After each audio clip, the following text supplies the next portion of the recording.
guys! So mag-squishy haul tayo ulit. So napapansin nyo sa vlog ko laging squishy haul. So papakita ko nabawasan po yung mga dumpling ko. Kasi may ginawa po kaming bagong squishy. Napapansin nyo to?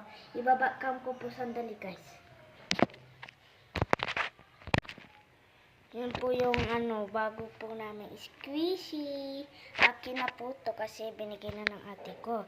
Papayramin ko na lang siya. Ito yung mga squishy ko. Yung black na dumpling na mystery lang yung natira. Kasi maganda siya eh.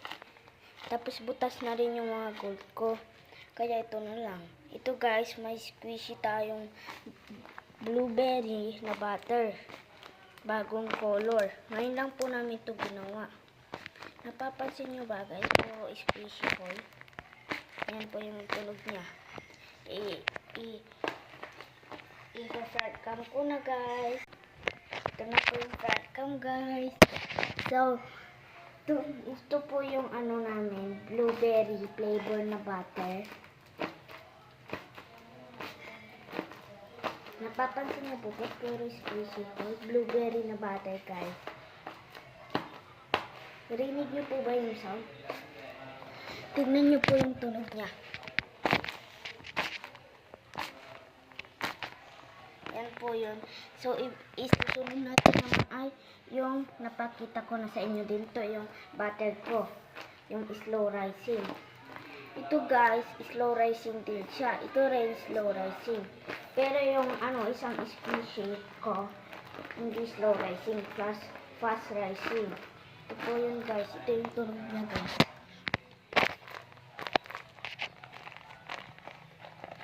At ito naman yung ube flavor.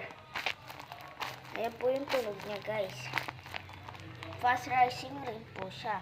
At saka ibabakam ko po. Yan na po yung bakam. Ito po yung mini butter yellow. Ito naman yung mini butter din. Iisa lang po yung mystery ko dumpling guys.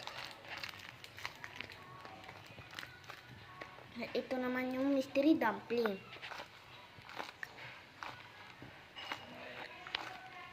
Ito po lahat ng mga squishy ko. Mayroong butter na yellow.